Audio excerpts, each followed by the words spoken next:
Bon, merci. Merci aussi d'avoir accepté ma présentation. Ça se souligne de manière magistrale parce que je suis en train de finir mon doctorat. Ça fait 4 ans que je travaille là-dessus et je n'ai jamais présenté mon sujet de recherche.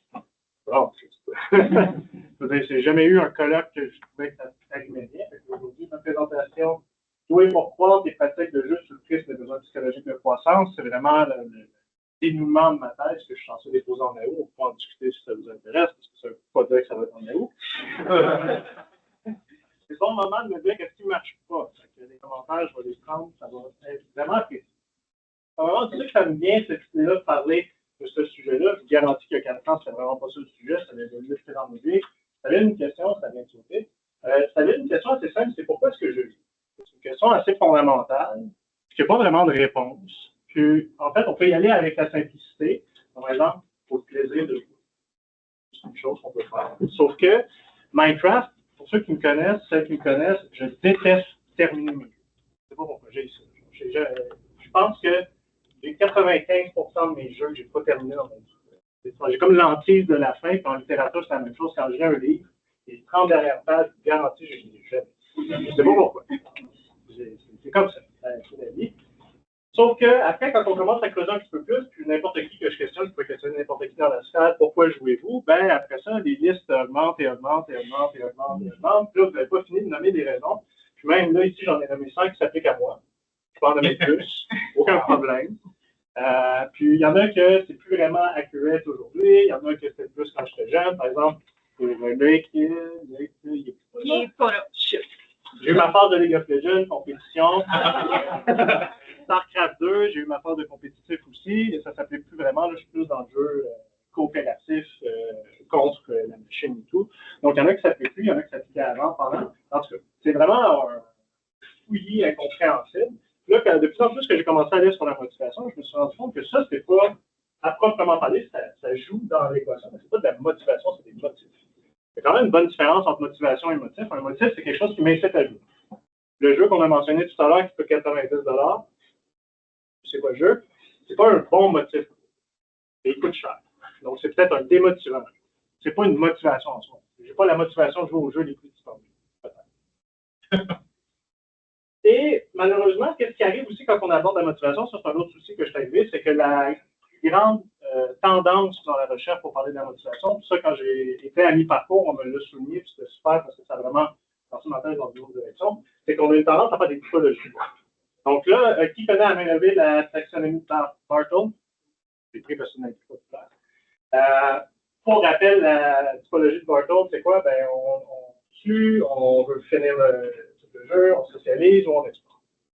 Les types, les profils, les personnalités peut-être de joueurs ou de joueuses, quand même assez simple. Si vous allez un petit peu plus creux, ça, la taxonomie de Bartle, vous avez dit, c'est que vous pouvez aller faire le test. Qui a déjà fait le test? Pour savoir. Ah, il y en a moins. Vous pouvez faire le test de Bartle pour savoir à quel point vous êtes différents profils. Parce que, ça, on le dit souvent, en jeu vidéo, c'est rarement des boîtes hermétiques. On parle souvent de communication entre les boîtes, donc on n'est jamais 100% un killer, peut-être. C'est quand même assez rare. Et moi, ben, je suis plus explorer. Là, encore là, aujourd'hui, je suis peut-être plus explorer. J'ai fait le test cette semaine. Peut-être qu'avant, j'étais plus killer, justement, quand je jouais à StarCraft 2. Peut-être que j'étais plus socialiseur quand c'est moi qui partais mes serveurs Minecraft et qui s'assurait dans le sens. Le souci que j'arrive quand j'ai étudié la motivation à jouer, puis ça, c'est quand même une bonne question de mon parcours, c'est-tu acquis savoir que je suis 73% explorateur? Qui ça les intéresse de savoir que j'aime explorer dans les jeux? Pour regarder ma présentation. Pour les développeurs et la recherche, toutes les typologies qu'on fait au niveau pour comprendre, essayer de ramifier la motivation, pourquoi on joue à certaines choses, mais les joueurs et les joueuses, actuellement, ils s'en foutent. Ça peut être une curiosité. Moi, savoir que je suis explorateur, mais actuellement, ceux qui sont dans l'industrie du jeu vidéo, on va toujours avoir la phase de démographie, c'est qu'on vise, quel type de jeu qu'on veut faire, quel genre qu'on vise, qu'est-ce qui a été fait avant, qu'est-ce qu'on veut faire avec. Donc, je me suis arrivé très rapidement à la conclusion que j'étais d'une écologie de la motivation centrée sur l'efficacité économique et les résultats de performance. On étudie la motivation à jouer pour mieux comprendre le joueur, pour habituellement faire des meilleurs jeux. Pas nécessairement pour que ça revienne au joueur. Là, on peut débattre des meilleurs jeux. On a parlé du capitalisme tantôt, des enjeux à prendre Donc, le problème que, ça m'a pris du temps par contre à le mettre en mots, c'est qu'au milieu, on a comme un plus, qui est le jeu vidéo. Puis là, on s'entend tous et toutes. Qui pense que le jeu vidéo, c'est un objet d'art ici? Quand même. Il y en a qui c'est bon. Le jeu vidéo, quand même, on dit que normalement, ça fait une expérience. On vit quelque chose et ça peut nous bouger, nous mouvoir. Donc, je rentre ici, je vois à peine, je ne sais pas si vous le voyez. Sur un écran plat, ça ne marche pas très bien pour moi. Mais quand on rentre dans une expérience, habituellement, on s'en ressort un peu grandi. Ça peut être en bien ou en mal. Ça peut être des jeux qui nous bougent. La recherche actuellement en motivation, ça s'intéresse souvent à ce qui vient après, comme par exemple les motifs que c'est un processus de rationalisation. En fait, que j'ai fait, sur le coup, je ne peux pas déterminer, je joue parce que c'est que j'ai réfléchi à pourquoi je suis en train de jouer, j'en suis arrivé à certaines points. Donc, il y a des affects également au niveau émotionnel. Ça, j'en parle un peu moins dans ma thèse, mais c'est super intéressant de parler. Maxime n'est pas là non plus, personne n'est là. Là, il va en revenir. OK, j'ai plein de liens à faire avec tout le monde. Mais Maxime a travaillé sa thèse de doctorat sur les émotions, super intéressant. Ça s'intéressait également à ce qui se passe pendant. Donc, on parle en plus des processus esthétiques formels et cognitifs. Donc, pendant le jeu, comment ça se déroule, comment ça fonctionne, cette attente-là. Et par contre, ce qui est avant les tendances et les antécédents pré-expérience, c'est là que je suis arrivé à mon premier mur. Compliqué de trouver de la littérature sur la motivation en jeu vidéo pour parler de cette personne, qui est cette personne, comment le jeu s'arrime dans sa vie, qu'est-ce qui affecte ses pratiques. Donc, moi, mon premier défi que j'ai eu à faire, c'est comment comprendre un ou une gamer.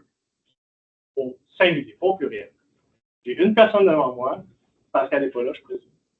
Je suis super intéressé à essayer de comprendre comment le jeu vidéo a pris une place aussi singulière dans la vie de Pascal Thériault, alors qu'elle-même se dit pas bonne à jouer. Ça m'intéresse super gros. Parce qu'on ne peut pas nier que le jeu vidéo a pris une place signifiante dans sa vie, mais en même temps, à premier abord, il y a des contradictions. Ça, c'est super intéressant. C'est le premier défi que j'ai eu. Il y a Thornham qui a quand même bien expliqué c'est quoi le problème que j'ai comme ressenti quand j'ai fait mes recherches, et c'est la tendance techno-déterministe en recherche. Là, je l'ai traduit pour les besoins de la présentation aujourd'hui. Donc, la tendance, comme suggéré ci-dessus, est toujours un compte rendu où la technologie est déterminante, considérant la dynamique du jeu primordiale et conceptualisant le gamer, son corps, ses émotions et ou son esprit, comme quelque chose qui est fait par le corps du gamer continue donc d'être conceptualisé de manière problématique ou assez souvent, et conformément à la théorie des médias, simplement, c'est un produit. Puis quand on parle des typologies de joueurs ou de joueuses, justement, c'est un produit du jeu. Le jeu conditionne des explorateurs. Le jeu conditionne des tueurs. Les jeux conditionnent les gens qui veulent terminer le jeu. Donc, le jeu est central. Et la personne est oubliée à la même. Vous n'aviez pas vu ça. Le tel compte rendu techno-déterministe contribue à construire le jeu selon des lignes très particulières, solitaires, limitées dans le temps et surtout un moyen d'expression puissamment affectif. Comme ça, on ne dit pas, ça a un effet sur les personnes, sinon on les jouerait sans doute beaucoup moins. Donc, le deuxième mur que j'ai eu, là, j'ai mis une citation que je n'aborderai pas ici, pas une citation, une référence, pardon. Comment comprendre le corps de la personne qui joue et son enchevêtrement avec le jeu. Très récemment, j'ai fait une présentation en Angleterre et j'ai tombé sur ce livre-là, qui était une des organisatrices, ça parle du post-humanisme. Puis effectivement, le joueur et son objet technologique, qui est le jeu, il y a comme un enchevêtrement assez profond qui se fait, puis on ne peut plus vraiment réfléchir un sans l'autre. Donc, ça, c'est ce que je veux vérifier plus tard. Et la solution que j'ai trouvée, c'est Colombe qui est là, c'est pas là tout Colombe, c'est de m'intéresser à des jeux plus ouverts que faits. Ça a été ma solution. La raison. Quelques explications. On peut voir un jeu vidéo comme une conception en ouverture ou une conception en confinement. Là, j'utilise la décision que Tallembeau présente dans un de ses articles. Conception en ouverture, on va plutôt y aller. Je te laisse faire ce que tu veux, vas-y fort, je te dis pas quoi faire. Quand même des systèmes de guidage qui existent. Jamais 100% libre. Il va y avoir des petits systèmes qui vont permettre d'orienter l'attention sur certaines choses. Ça existe toujours. Mais il y a vraiment une différence avec la conception en confinement, que c'est vraiment la main sphère qui dit j'ai une expérience à faire vivre, je veux que tu vives l'expérience de telle manière. Donc là, ça va être beaucoup plus restreint comme type de jeu. Cependant, ce n'est pas des types de jeux, comme je viens de le dire, c'est plutôt un continuum de liberté. Comme je dis, les conceptions d'ouverture, étant donné que c'est un système fermé, pareil, parce qu'un jeu vidéo, c'est quand même un système fermé, même si au niveau socio-culturel, il y a des ouvertures, on ne se cache pas. Il y a quand même l'idée d'un idéal qui se développe. L'idéal de liberté, je vais vous proposer un idéal où est-ce que vous êtes libre d'aborder le jeu comme je suis. Ça, c'est super intéressant. Conception en confinement, il y a le jeu devant moi. Là, j'ai marqué High Score parce que je trouve que les jeux d'arcade, c'est vraiment typique de ces types de jeux-là. Je ne peux pas faire grand-chose dans un jeu d'arcade. J'essaie de faire le plus haut pointage, je tue les ennemis sans mettre mon score de l'autre place. C'est un livre d'histoire sur les arcades. Là, ce que j'ai constaté avec le temps, c'est que plus on s'en va vers une conception d'ouverture, plus qu'il y a une réflexion qui se fait avec la personne. Pour que le jeu fonctionne, je dois insuffler mes motivations. Si je n'insuffle pas mes motivations, ça ne fonctionne pas. Et là, on arrive sur ce que je peux bien faire maintenant. Quand je disais que Minecraft était l'épicentre de ma réflexion, c'est que mon frère n'a jamais embarqué avec moi à jouer à Minecraft, il ne sait pas quoi y faire. C'est l'infini. Tu ne sais pas quoi faire avec. Correct. Légitime. Mais, étant donné qu'il faut insuffler ses propres motivations, ce que j'ai constaté, c'est que les jeux en ouverture, là, moi, je vais m'intéresser plus au monde ouvert, on a choisi un parmi tant d'autres. Les jeux en ouverture, ça permet d'aller questionner les motivations intrinsèques de la personne. Alors que les jeux plus en confinement, ça va plus déterminer les motivations extrinsèques. Le jeu est la motivation principale, donc il est externe à la personne, donc il est environnemental, donc ça ne vient pas vraiment de lui. Alors que les jeux en ouverture, ça va demander d'insuffler plus soi pour plus. Aller dans mon projet. Donc, qu'est-ce que j'ai fait pour ma thèse de doctorat? C'est que j'ai fait une recherche auprès de la communauté universitaire en études de jeux vidéo qui joue à des mondes ouverts. Donc, c'est notre communauté. La raison était quand même assez simple, c'est que vous allez voir un peu plus tard, je pense, oui, vous allez voir un peu plus tard, il y a une approche auto-ethnographique dans mon approche. Et pour faire une recherche auprès d'une communauté auquel je me représente, il a fallu que j'aille chercher proche de moi, donc les communautés universitaires, c'est pas mal ce que j'avais le plus proche. Ça fait 10 ans que j'étudie le jeu. Je suis rendu un loner, il faut croire que j'ai pas d'autres communautés. C'est triste, mais c'est ça. Les objectifs du projet, c'est de comprendre comment fonctionne le flux motivationnel dans les environnements de jeu ouvert. Donc, ça, c'est la première partie. Et la deuxième, c'est de comprendre comment les comportements qui émergent pendant le jeu s'inscrivent dans une continuité expérientielle. Je ne voulais pas qu'une expérience de jeu, ça soit isolé. Je voulais vraiment voir les liens qui se faisaient avec les autres tendances, les autres jeux, les antécédents, qu'est-ce qu'ils pensaient jouer plus tard. Donc, c'est toutes des questions que j'ai voulu aller chercher dans ma recherche. Très rapidement, mon cadre conceptuel, j'avais la théorie de l'autodétermination. Camille Levé connaît celle-là? Parfait. Je vais l'expliquer un peu. Donc, théorie d'autodétermination, c'est le fait que les motivations intrinsèques sont plus facilement émergentes si les besoins psychologiques de croissance de la personne sont compris. Ryan et Dessy, qui ont ouvert la théorie d'autodétermination, ils parlent de l'autonomie. Donc, est-ce que je suis capable de faire seul, qu'est-ce que je vais faire? Compétence, est-ce que je me sens compétent? Affiliation, mon sens social. L'autre approche de l'identité sociale, c'est considérant que moi, individuellement, je ne suis pas nécessairement la même personne dans tous les contextes. Il y a quelques fluctuations qui existent. Donc, si je m'en vais devant un colloque, ben, je ne réagis pas comme si je suis en train de faire ma partie de Donjons et Dragons. Le contexte social change, mon identité change. Je ne passe pas de A à Z, mais il y a quand même certaines variations qui sont importantes à prendre en considération. Qu'est-ce que pourquoi quelqu'un réagit d'une certaine manière, tu fais comme, voyons, qu'est-ce qui s'est passé, pourquoi tu as réagi même, c'est pas toi, peut-être le contexte social peut conditionner quelque chose. Et l'espace d'interaction de Ward et Stevens, ils ont sorti quelques unités dans l'espace d'interaction de quelqu'un qui est en train de jouer, qui considérait les antécédents de jeu jusqu'à comment il racontait son expérience de jeu. Donc, c'est quand même un modèle assez complet pour ça.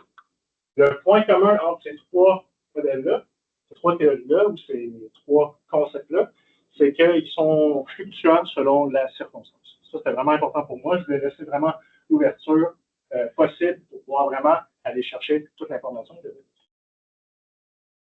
Quand ça s'est passé, méthodologie, comme j'ai dit, ethnographique et auto-ethnographique. Donc, il y a eu une phase d'amorce, parce qu'avec mes participants et mes participantes, on a déterminé un jeu qui allait être notre jeu commun, où est-ce qu'on allait passer la discussion dessus. C'est ça, on a fait des observations entre 3 et 6 mois, c'était censé être 3, en réalité de la recherche, je n'ai pas satisfait. Et après ça, il y avait une phase d'élaboration en co-construction, où est-ce qu'on parlait de l'expérience, puis après ça, on revenait sur l'amorce pour savoir comment ça s'était passé. J'ai eu 8 participants. Ils ont presque tous rentré dans ma recherche à cause de Elden Ring. Parce que 2022, il faut que tout le monde joue à Elden Ring. À part Noah, ici, tout est anonymisé. À part Noah, que lui, il était rentré avec Mountain Blade 2 Bannerlord. C'est super intéressant parce que c'est pas un monde ouvert. On va en discuter. Aujourd'hui, pour vous montrer un peu ce qu'on peut trouver avec la méthode que je propose, on va prendre le cas de Shadow, qu'on a joué ensemble à The Forest. Je vais vous lire une partie du verbatim, puis on va en discuter ensemble, on va avoir une question pour vous également. Donc, personnellement, le combat à proximité dans Bloodborne, ça avait été un cauchemar, et ça fait que dans Elden Ring, quand je ne pouvais pas le sortir à distance au début, je détestais ma vie. J'étais comme, je pensais pas d'abandonner. Puis ça, c'est un moment où il a fallu que je dise à mon partenaire, là, tu vas me dire, tu trouver un sort, tu fais du bon dommage de partir loin, partir loin, je vais lâcher lui. À main levée, qui pense que c'est un cas de perte de motivation? Qui pense que c'est un cas d'autorégulation? Okay. Autorégulation, ça veut dire qu'il est arrivé une situation et cette personne-là se demandait comment je peux réguler la situation. Je pense qu'il y a eu un cas de perte de motivation. On va y aller avec le cas d'autorégulation. On va s'amuser à prendre certaines bribes que j'ai trouvées avec Charlie dans les entrevues. Donc, Elden Ring. Qui s'entend pour dire que c'est un jeu difficile?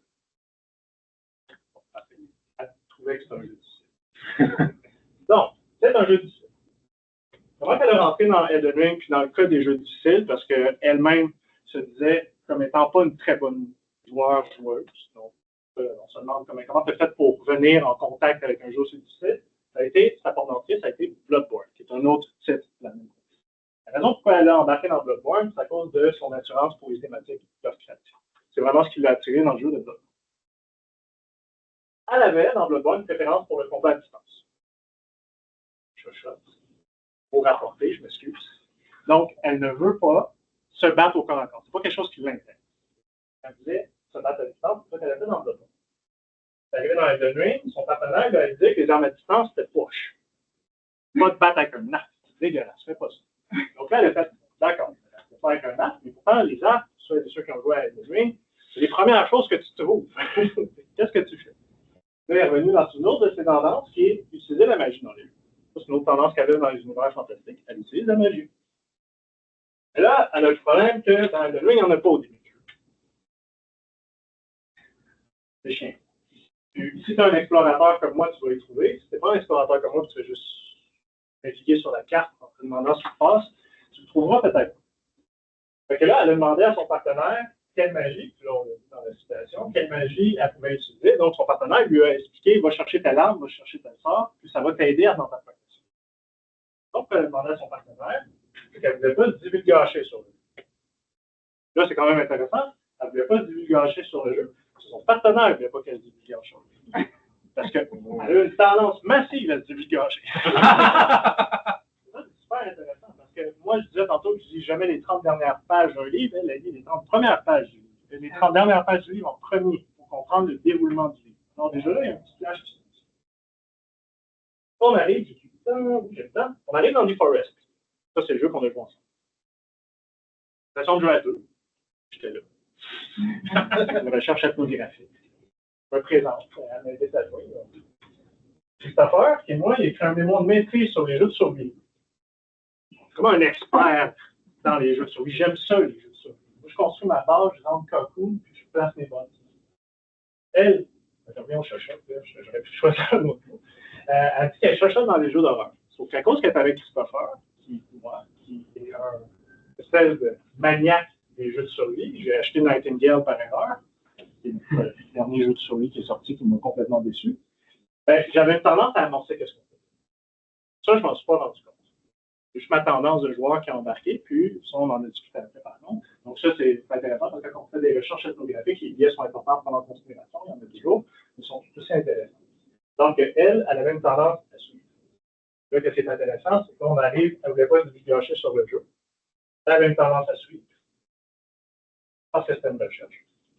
Elle ne voulait pas se spoiler sur les Forest parce qu'elle est en train de participer à une recherche. Alors que quand même, c'est sa tendance de joueur. Donc, est-ce que c'est un cas de la motivation, Elden Ring, ou c'était de l'autorégulation qu'elle a? Autorégulation. Ça, c'est super intéressant. Puis je vais 20 minutes. Je vais te donner 25. Ah non, c'est vrai. Je ne veux pas. Là, on a parlé de complexité et de difficulté du jeu.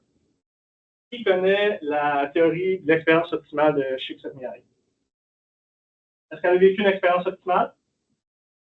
Peut-être. Qui dit oui? Peut-être. Peut-être. Qui dit peut-être? que j'aurais pas de réponse. Faut prendre un camp. C'est compliqué. Hein? Expérience optimale, ça veut dire quoi, finalement? Et puis là, malheureusement, le modèle de pardon, c'est ça, oui. 5 minutes. Pour les expériences solitaires, c'est-à-dire on définit le temps de l'expérience, ça fonctionne bien, mais quand on commence à chercher un peu plus loin, c'est plus difficile d'aller chercher de l'information. Effectivement, on voit qu'il y a un flux qui dépasse l'expérience solitaire illimitée dans le temps. Ces choix qu'elle a fait dans Elden Ring ne sont pas conditionnés uniquement par Elden Ring, il y a des choix avant, pendant et après qui conditionnent également les choix. Là, j'arrive dans ma conclusion. Donc, étudier la motivation d'une personne, c'est explorer sa complexité sans la simplifier. Ça, c'est super intéressant parce qu'effectivement, quand on fait des jeux, on a tendance à simplifier nos populations, on n'a pas le choix. On ne peut pas faire un jeu pour chaque personne individuellement, ça serait colossal. Donc, on revient à ce que j'aime bien d'Edgar Morin qui sont nés sur la pensée complexe. Je dois vous citer pour vous. La complexité, c'est le défi, ce n'est pas la réponse. Je suis à la recherche d'une possibilité de penser à travers la complication, à travers les incertitudes, à travers les contradictions. La difficulté de la pensée complexe, c'est qu'elle doit affronter le fouillis, le jeu infini des interéquations, la seule direction des phénomènes entre eux, le brouillard, l'incertitude, la contradiction. Je pourrais dire que j'aime pas les jeux de course. J'ai un volant chez moi pour jouer un jeu de course. Contradictoire. Ça va ensemble. La vie, c'est pas juste un événement ponctuel, plusieurs éléments qui s'agencent ensemble. Donc, à la question pourquoi est-ce que je joue, qui était ma question de départ, on ne peut pas vraiment répondre simplement parce que la réponse n'est pas.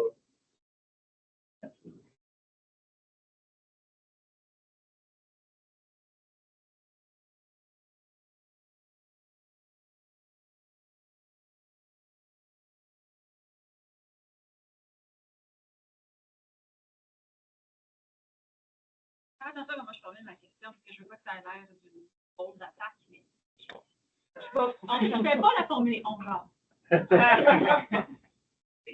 rapport avec le pouvoir de la vie dans la vie. Donc, ce que je veux dire, c'est, moi, je vois plein de choses qui peuvent être liées à ça. J'aimerais ça s'entendre un petit peu plus sur le lien entre la motivation et les dynamiques de pouvoir.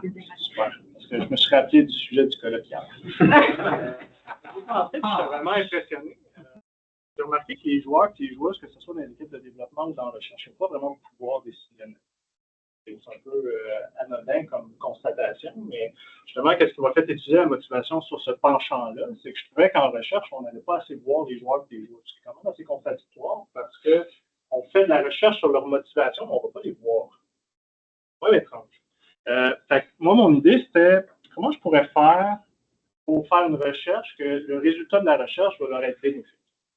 Et justement, là, j'ai enlevé une de mes slides, malheureusement, mais donner le pouvoir aux participants ou aux participantes, par exemple, moi, dans mon devis, il est marqué qu'à la fin, quand je vais faire mon analyse, je vais donner à mes participants et mes participantes les analyses. Parce que je veux quand même que ce soit leur motivation qui se reflète. Ça se peut que qu'est-ce que j'ai présenté de Charlie, ce ne soit pas ce que Charlie se rappelle de l'événement. Ça, c'est quand même important. Donc, il y a toute cette idée-là aussi des joueurs, des joueuses, puis de la recherche, qui pour moi est vraiment importante. Puis je ne cacherai pas que je suis en relation de la recherche.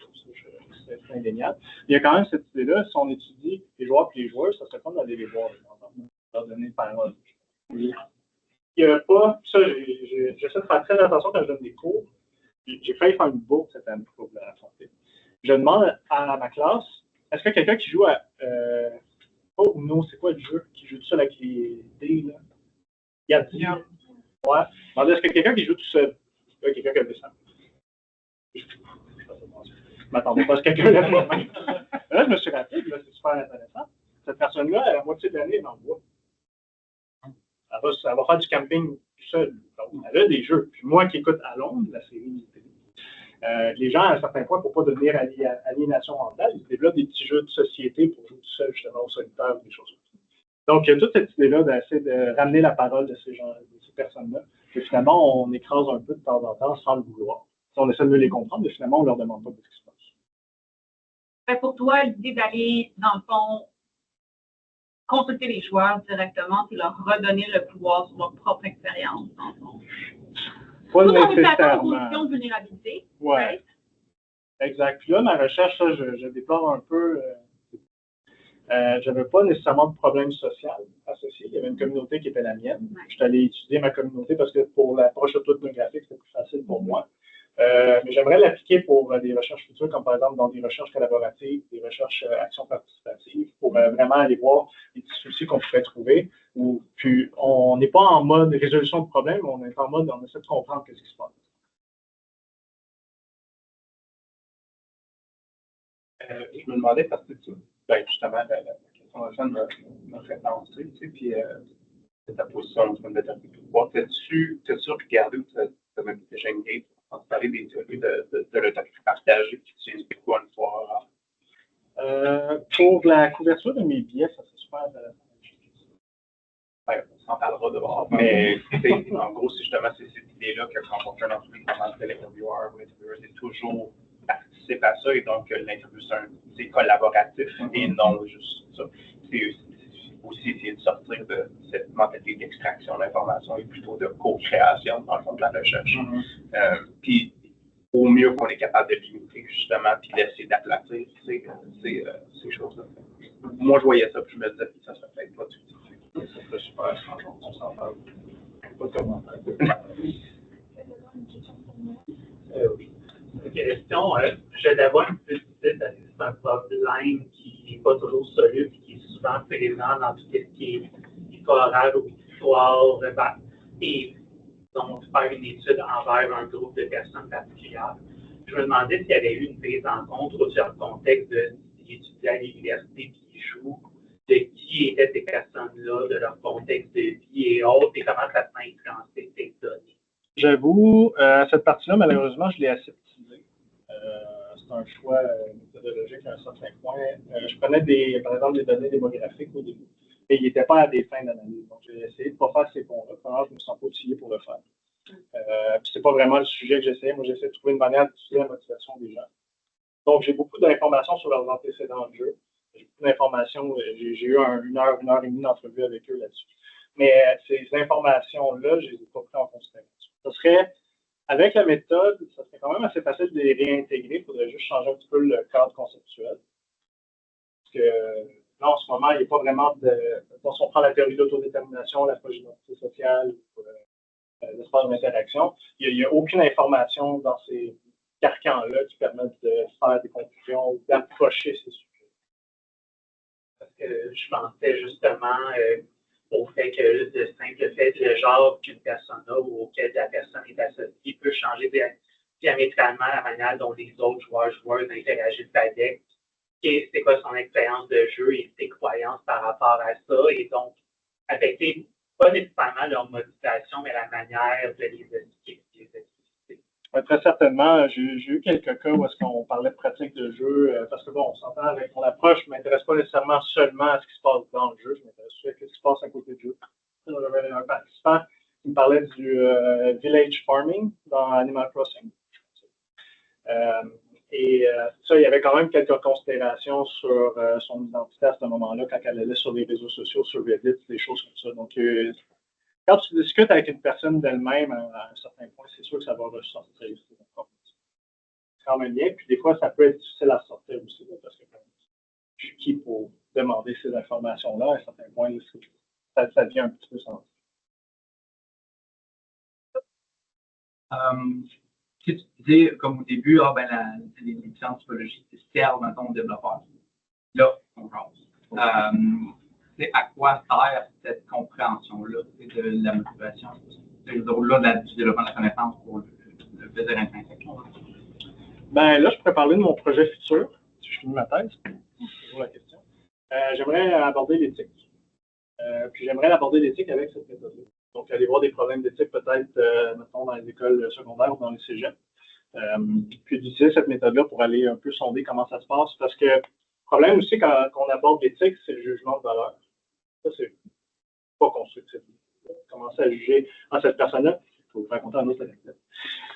J'ai une de mes amies qu'on jouait à Among Us. Et elle a invité son petit frère. Et il a commencé à sacrer sur notre serveur Discord. Ça n'avait aucun sens. Sa grande sœur était comme, qu'est-ce que tu dis à ton langage là? Mais moi, je suis un gamer aussi. Je me dis, bon, on parle quand on joue, tu sais, des fois c'est à chaud, je viens de me faire assassiner dans le dos dans Among Us, ça me fait chier.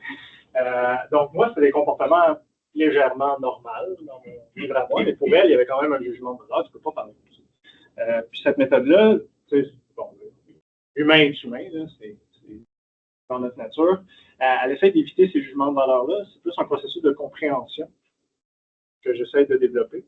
Donc, par exemple, il y a beaucoup de pratiques de jeu. Qui est un achiever ici, par curiosité, qui fait les succès sur Steam? OK, il y en a un. Est-ce que je peux te questionner. Est-ce que tu consultes la liste des achievements avant de commencer un jeu? Je ne connaissais pas cette pratique-là. Mais mais là, tu fais comme puis là, tu essaies de comprendre c'est quoi l'idée derrière. Puis là, on m'explique tout le processus derrière. C'est-à-dire, je regarde la liste des achievements parce que des fois, les développeurs ne mettent pas d'efforts sur ça. Ça apparaît dans les achievements. Tuer 10 000 pigeons, pour lui, c'était pas un bon achievement. Puis il va avoir un jugement de valeur. Lui, il va en avoir un sur son jeu qui est en train de jouer. Ça va déterminer comment il va aborder le jeu. Cette personne-là, elle lisait tout le wiki du jeu avant de jouer au jeu pour faire les achievements. Elden Ring, cette personne-là a attendu 6 mois après sa sortie pour y jouer, pour avoir la liste d'achievements puis faire cette pratique. Moi, je ne fais pas du tout ça, mais dans mon idée, dans mon rapport de compréhension, j'essaie de comprendre toutes les pratiques. Qui a le temps de faire ça? J'ai pas le self-control. C'est des pratiques intéressantes. Donc, quand on a un rapport de compréhension avec les pratiques de jeu qu'on partage, bien là, après ça, on peut venir interroger, puis là, on comprend qu'il y a une logique derrière. Ça devient super intéressant. Intéressant. Puis si on applique à des problématiques soulevées par les communautés, notre compréhension et de la problématique et de la solution. Oui, exact. C'est bon. Ça, un cas super intéressant.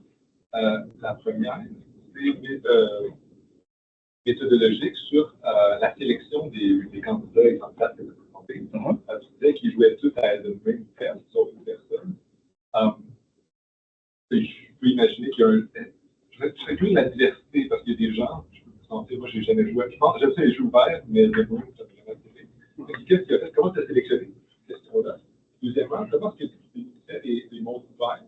Parce qu'on dirait que tout est très très naïf, parce que c'est assez vaste aussi, Crusader, comme on a vu avant, c'est des jeux ouverts. Fait que qu'est-ce qui te fait sélectionner plus les first person, l'aventure? Oui, les deux questions se donnent écho, en fait, avec ma réponse. Donc, je vais répondre aux deux en même temps. Le processus de sélection était très mécanique. Donc, j'avais une liste de 5 jeux. Là, de mémoire, c'est Valheim, Days Gone, Elden Ring, Mount & Blade 2, Bannerlord et Minecraft. J'avais une liste de 5 jeux, puis j'ai volontairement pris à la piquette des jeux très, très, très différents. On pense à les regarder un peu au niveau de la forme, c'est vraiment Mount & Blade 2, Bannerlord, Minecraft, diamétralement opposés. Le petit truc que j'ai fait quand je suis arrivé en recherche, c'est que j'ai avisé mes participants et mes participantes, j'ai pas de définition de nom. J'en avais pas vraiment. J'en avais une cachée, on va dire, mais moi, je suis arrivé avec l'idée que je ne le savais pas. Et je voulais savoir leur définition, ça m'a apporté des bonnes réponses, comme par exemple un monde ouvert très petit. Je pense que c'était Yakuza 0 qu'on m'avait mentionné. Pour cette personne-là, elle disait, moi, un monde vert, ce n'est pas une question d'amplitude, c'est une question de complexité. Il faut qu'il soit plein. Lui, Yakuza 0, il était multi-étagé, donc c'est un monde vert. J'en ai un autre qui me disait, un monde vert, il faut que ce soit d'abord un monde. Minecraft n'est pas un monde vert. C'est pas de monde. Non, pas de monde dans Minecraft. C'est quoi ta définition de monde? Mais la définition du monde, d'un monde, c'était si tu as des gens qui colonisent Minecraft, ça devient un monde progressif. OK, ouais, non.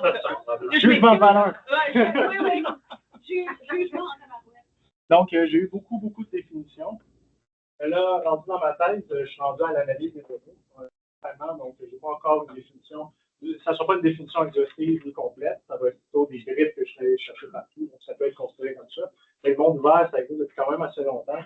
C'est juste en évolution, mais bon, vous savez, les jeux vidéo, ça évolue tellement vite. Faire une tâche, c'est très compliqué. Encore temps pour 2 questions peut-être? J'aimerais un commentaire là, sur ton truc de flux expérientiel. Dans le fond, c'est super intéressant pour nous sortir un peu. Parce que c'est vrai qu'on a tendance à simplifier notre expérience de jeu. Sinon, c'était une vraie question. Je me demandais c'est quoi la différence entre la motivation et l'autorégulation. Surtout quand on met ça dans le contrôle. Parce que dans la motivation, comme une perte de contrôle, on se laisse aller dans les événements. L'autorégulation, c'est peut-être plus une manière, justement, un petit peu de contrôle devant de quoi qu'on comprend. Ouais, ben, la motivation, moi je prends la définition littérale, là, ça vient du latin se mouvoir, se déplacer. C'est qu'est-ce qui te fait avancer, c'est qu'est-ce qui te fait te déplacer. C'est pas nécessairement une prise d'action en tant que tel, c'est vraiment juste qu'est-ce qui te fait aller de l'avant. Le lien avec l'autorégulation, c'est que la motivation, justement, c'est pas un flux continu, il y a des petites roches un peu partout. Puis ben, quand tu pognes une roche, tu sais, tu as un travail, tu l'adores, ton boss t'engueule. Ben, tu ne vas pas lâcher ton travail juste parce que ton boss t'a engueulé. Oui, il y a quelque chose qui se passe, mais il y a une autorégulation qui va se faire pour dire que, on peut le rationaliser, c'est un événement ponctuel, il peut être fatigué, donc il va y avoir de la régulation qui va se faire au fur et à mesure. Donc, c'est un torrent qui se déplace avec toi, mais il va y avoir des petits obstacles un peu partout, mais ça ne veut pas dire que tu arrives à un obstacle puis ça va s'arrêter. Parce que moi, personnellement, j'aime bien avancer. Donc, cette autorégulation-là va servir à ça. Mais les deux sont très intrinsèquement liés, je dirais. La théorie de l'autodétermination, l'autorégulation, l'introjection, c'est tous des termes qui sont dans la théorie de la motivation humaine qui ont développé. Semble les opposer, en manière. Non, c'est pas des opposés, c'est vraiment la motivation, c'est moi qui avance. Donc, qu'est-ce qui me motive à faire ce que je suis en train de faire? Ou qu'est-ce qui motive mon flux comportemental? Parce que la motivation, ça vient des études comportementales. Quand les comportements, la motivation est née dans ces sciences. Puis l'autorégulation, c'est comment la personne va maintenir son mouvement. Et il veut continuer à avancer. C'est un peu utopique, là, du même, là. Je m'excuse. Mais c'est là-dedans que ça va en l'air. Si je peux me permettre de rebondir, nous, en éducation, si vous lisez les études en éducation, on évalue la qualité des jeux qu'on intègre en classe, par exemple. Puis dans chaque article, une des qualités des jeux, c'est que c'est motivant. Mais en réalité, qu'est-ce que c'est? Est-ce que, on y va à la case cochée, ah oui, le jeune était motivé, mais peut-être pas à tous les moments, puis avec tous les défis rencontrés, parce que des fois, c'est des jeux pédagogiques, des jeux éducatifs. Donc, qu'est-ce qui fait en sorte qu'on comprend mieux si on se limite à cette case cochée de motivation? Est-ce que tu étais motivé à jouer? Oui, mais dans le processus d'apprentissage, bon, le éléments là-dedans étaient vraiment engageants puis facilitants. Ces éléments facilitants-là ne sont pas super clairs juste avec le concept de la motivation. On peut aller avec d'autres concepts. Celui que je propose que ça peut être très intéressant pour élaborer